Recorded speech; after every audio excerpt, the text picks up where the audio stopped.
Welcome. We will continue determination of sample size. Determination of sample size. In this lecture, we will consider one way ANOVA and we will see that how to compute representative n, that is the replications.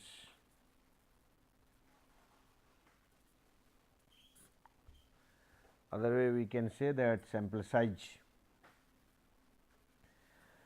So, very quickly I will tell you the one way ANOVA part. So, you know that there will be only one factor A, which will be having A labels,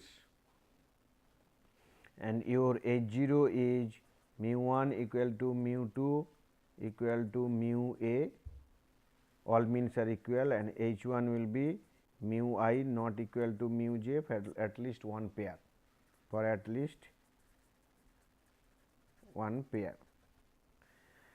And this with reference to the model y I j equal to mu plus tau I plus epsilon I j, with reference to tau I the treatment effect H 0 tau I equal to 0 and H 1 tau I not equal to 0. Okay. So, we will estimate parameters, conduct hypothesis testing, test of assumption, many things, but all with reference to basically the number of data collected. So, here the total sample size is A in cross n, where n is the sample size across each level of the treatment. Last lecture that in the part 1 of determination of sample size, what we have learned that given a single population and two population case, how to compute standard sample size for using two approach, confidence interval approach and hypothesis testing approach, or confidence interval framework and hypothesis testing framework. And in this case we will see that and in fact, in hypothesis testing framework we have shown you the operating characteristic curve or OC curve, where beta versus n or del d or 1 minus beta versus n or d, that was plotted, and we will see the similar kind of things in ANOVA. Here it is not a two population case or one population case, as there are a number of labels, it is a number of population case. Okay, so that is what is the big difference coming from the sample size determination point of view, considering the earlier lecture versus this lecture. Okay. So, we will see that how OC curve will be used in calculating the sample size in ANOVA. And apart from OC curve, there are some other way of finding out the sample size, like specifying a particular standard deviation increase, and also we will use the confidence interval method approach, what we have seen earlier. So, as I told you earlier also that most of the lectures what I am giving to you, we are heavily dependent on the book by D.C. Montgomery, Design and Analysis of Experiment. This lecture also has been taken from that book. So, I have you know that what is beta. So, beta is 1 minus probability reject H 0 given H 0 is false, or 1 minus probability that F 0 greater than F alpha n minus n F alpha a minus 1 n minus a given H 0 is false. So, you know how to do this hypothesis testing part. Interestingly, what happened when H 0 is true, this F 0 follows F distribution with a minus 1 and n minus 1 degrees of freedom, but that will be that is with central non-centrality parameter d equal to 0. But when H 0 is false, means that the means are not equal, there is some difference between the mean, some mean shift is there. If I consider the difference is a shift, or other way I can say that from one mean to another mean there is a difference, and then what will happen, this quantity when H0 is false, F0 will become non-central F, or it basically follows non-central F distribution with a minus 1 and n minus a in numerator and denominator degrees of freedom, and here the non-centrality parameter is d. So, this situation can be plotted. This situation can be captured using a curve called type 2 error beta versus a parameter phi, where the phi is defined like this: phi square equal to n sum total of I equal to 1 to a tau I square by a sigma square. So, what is phi square? Phi square is n sum total of tau I square I equal to 1 to a divided by a sigma square. So, you know a, this is the number of labels the factor a has. You know sigma square, that is the variability or variance of the response variable, and you know tau I, this is the treatment effect. So, what we require? We require to know a representative n. So, fine, if I consider a particular n, you will be able to compute phi square. Once you are able to compute phi square, so there is OC curve which basically with reference to beta versus phi. So, beta versus phi, and here you see that phi is dependent on n. So, there also beta versus phi curve will tell you for a particular threshold, or if we consider a beta threshold beta, what will be the sample size and how it is to be computed. So, that is what we want to know here. So, one such operating characteristic curve is shown here. You see carefully the curve. What is x axis? In x axis there are two things, phi for alpha equal to 0.01 and phi for alpha equal to 0.05. So, what is alpha? Alpha is type 1 error, that means probability of rejecting a true null hypothesis. Now, what is y axis? Probability of accepting the hypothesis when the null hypothesis is wrong, that means that is beta. So, y axis is giving you beta, y axis is giving you beta, and x axis is giving you phi, where phi is phi square equal to n sum total of tau I square by a sigma square for different values of alpha. So, essentially alpha is 0.01 or 0.05 considered, because these are the two level of significance we consider in most of the experimental studies. Okay. Now, so x axis and y axis is known to you. Now, what is this nu 1 equal to 3? So, all of you know this is related to, because we say that if H0 is false, then the F0, the test statistics, that is non-central F. Now, F has numerator degree of freedom and denominator degree of freedom, numerator nu 1, denominator nu 2. Now, this nu 1 is numerator degrees of freedom. So, it is 3 means, and numerator degree of freedom usually here in case of a this F0, this follows a minus 1 and n minus a degrees of freedom, where a is the number of labels the factor assumes and n minus. So, this is basically with reference to the treatment and this is with reference to the error. So, a equal to nu equal to 3 means a minus 1 equal to 3. Then you see there are for alpha equal to 0.05, there are a large number of curves are there.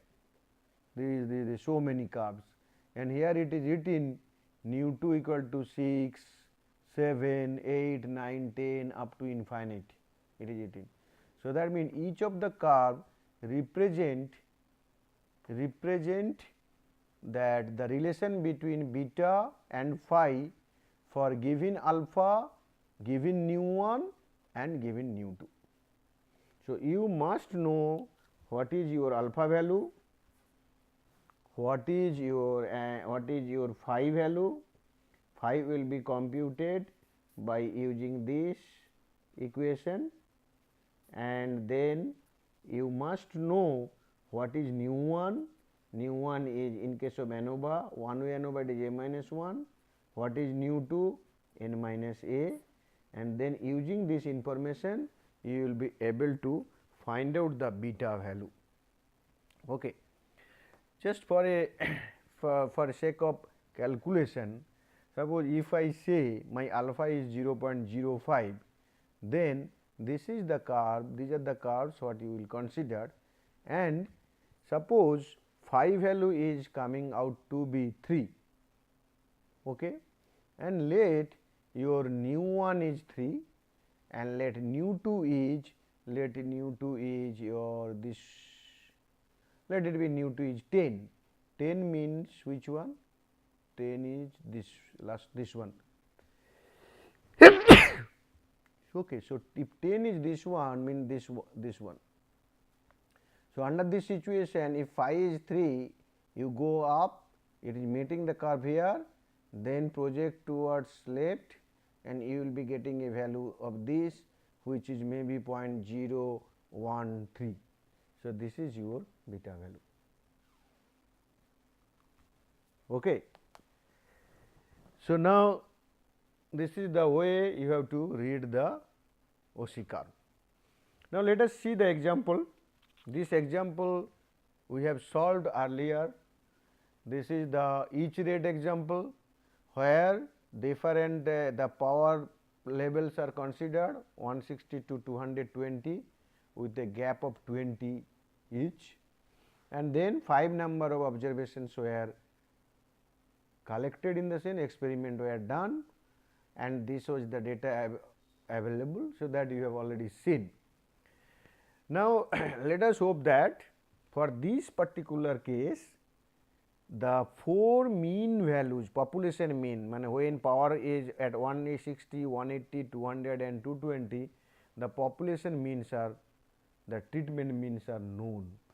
That is mu 1 575, mu 2 600, mu 3 650, mu 4 675. Then if this is known, and then mu bar will be this 625, and given the data you are in a position to calculate tau 1, tau 2, tau 4, and these are all population tau 1, tau 2, tau 4, because you have mu 1, mu 2, mu 3 all are known. So, mu 1 minus mu bar is 50, mu 2 minus mu bar is 25, minus 25, 25, 50 like this. So, given this tau 1, tau 2, tau 3 and tau 4, so you are in a position to compute tau I square, and A is known, A is 4, sigma square is given, which is no longer than 25 Armstrong per A per minute, Armstrong per minute, this is Armstrong. So, then phi square is coming as phi square equal to 2.5 n. So, what you require? You require to know what should be the sample size, so that your power of test is at least 0.9, means beta is 0.1 or less. So, under such condition, how do you compute? How do you go about? Your case is you first know two things. First you calculate phi square, which is 2.5 n. Then you know phi equal to root over 2.5 n, this is phi. Once you know the phi, you say what is your alpha value. If you consider alpha may be 0.01 or 0.05 or anything else, provided that OC curve is available. So, then how do you calculate? You first choose n. So, n if you consider 3, then what is phi square value?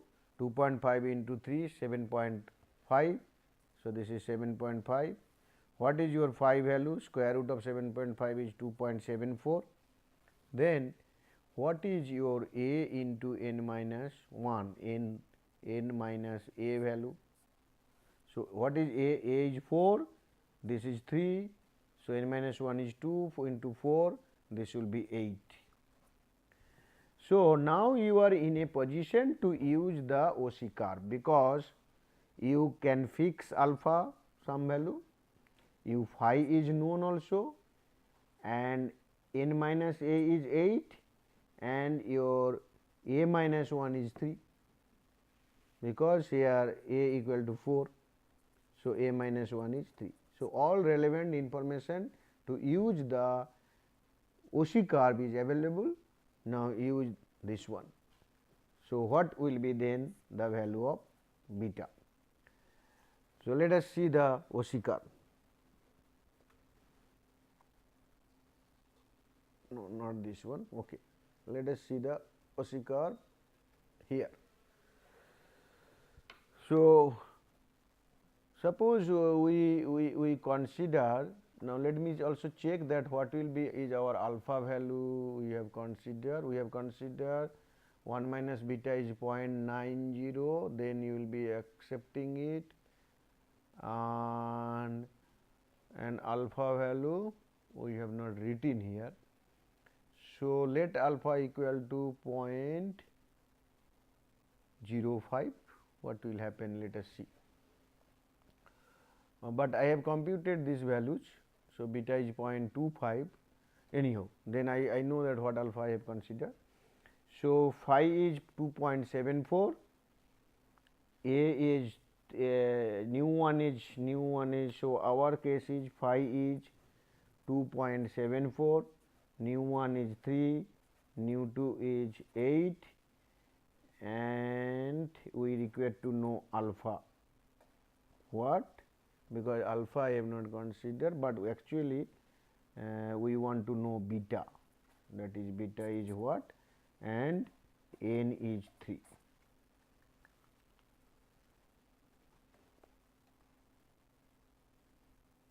You see, new 1 is 3, so this is the curve. Achha, then our new 2 is 8. Okay, let me check this one, alpha equal to 0.05.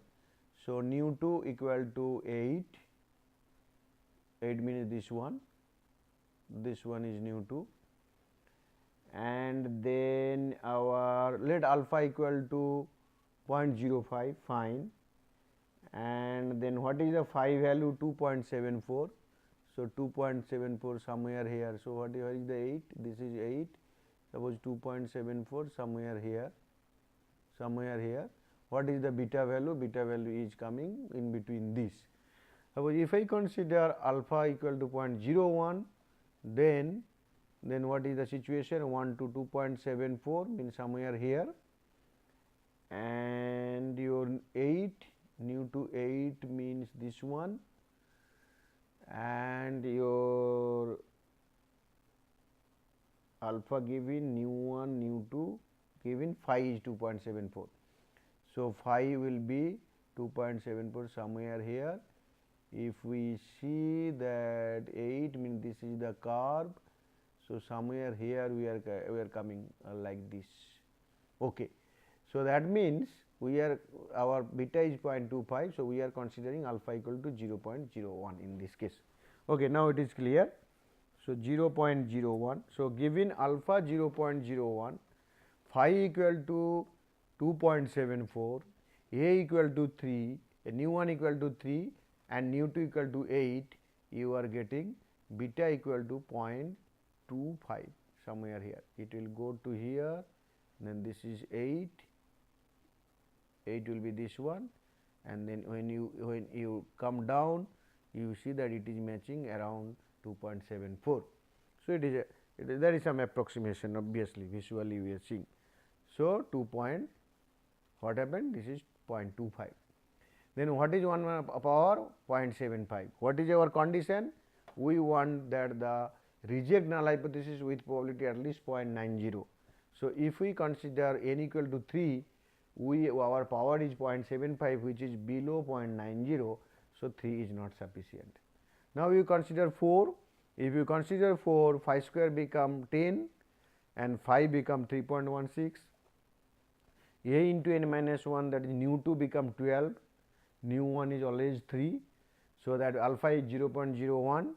So, using all those things, you will find out that beta value will be 0.04. Okay. So, how? Nu 2 equal to 12. So, nu 2 12 is means this one. This is basically nu 2 equal to this one is 12.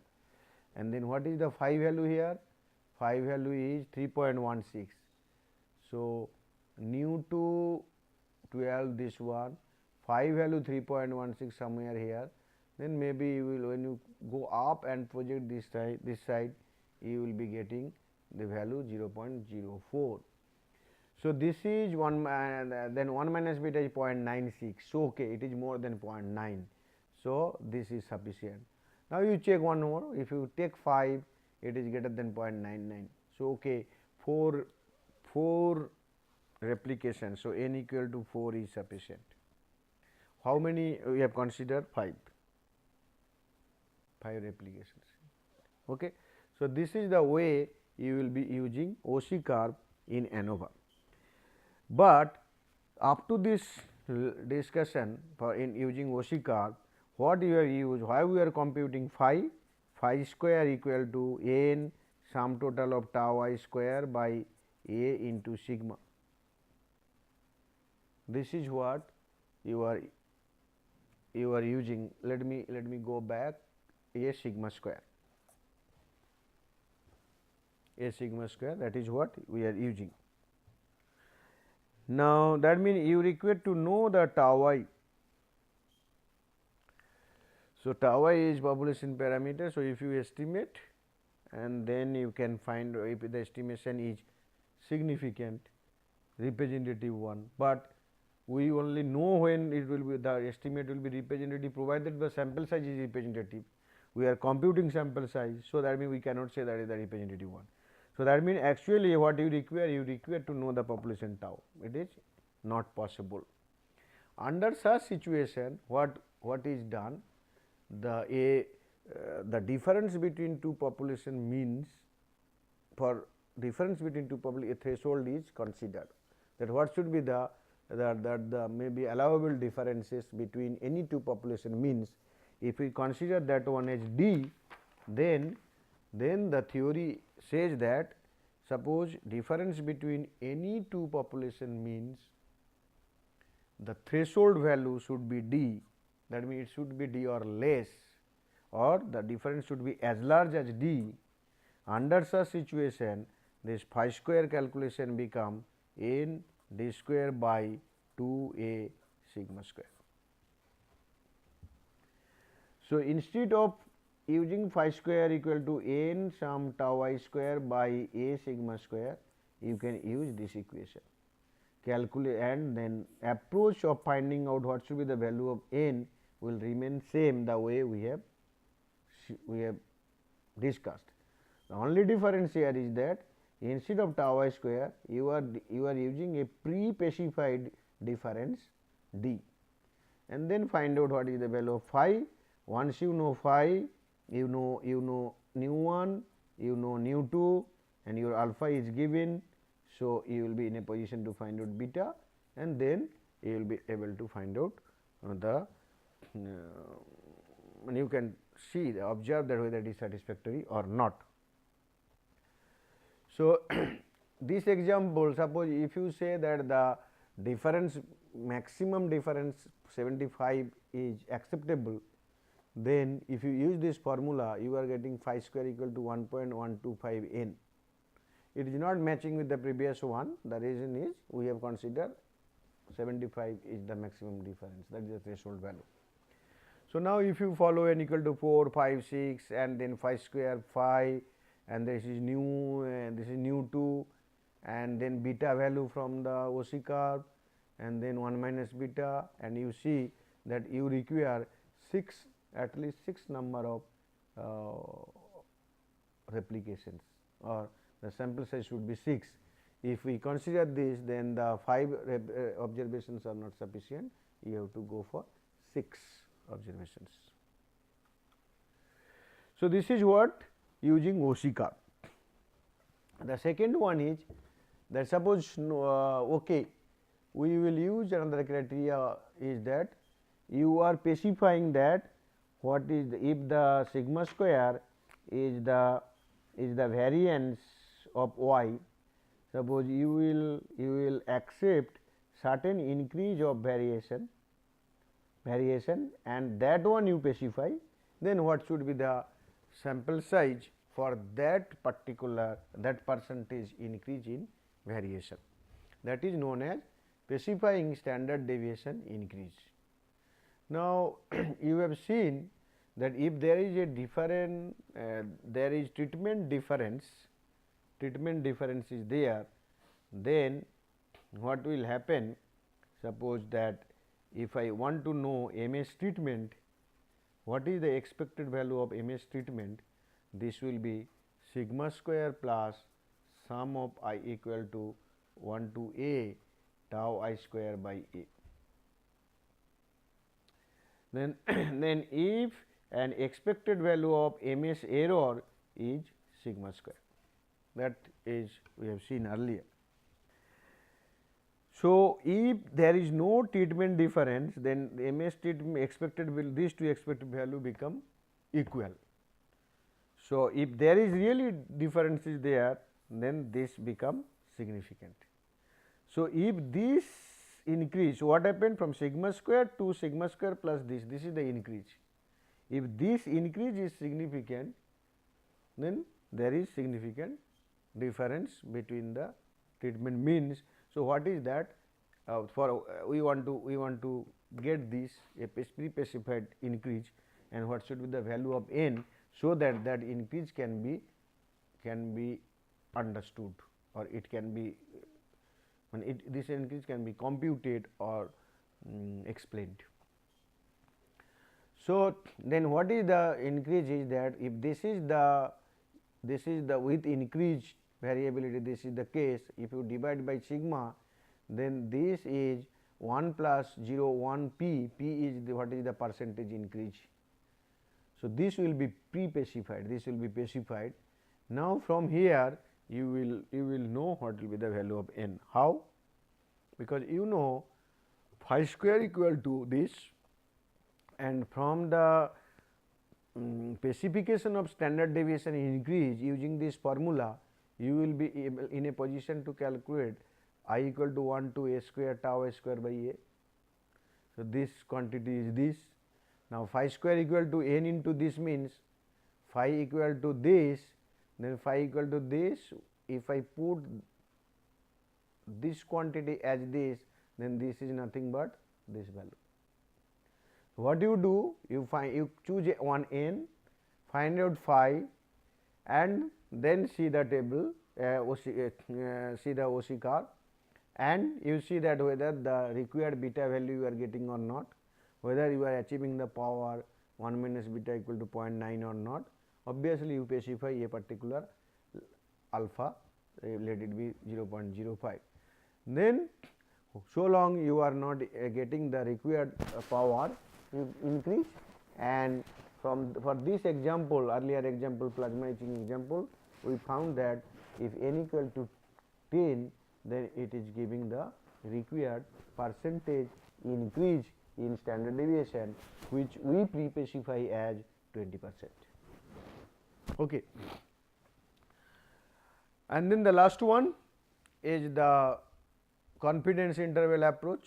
So, what you are doing here, your hypothesis, that means your mu I minus mu j, that difference you are calculating, and the random variable is y 1 dot y I dot bar minus y j dot bar, this is the random variable.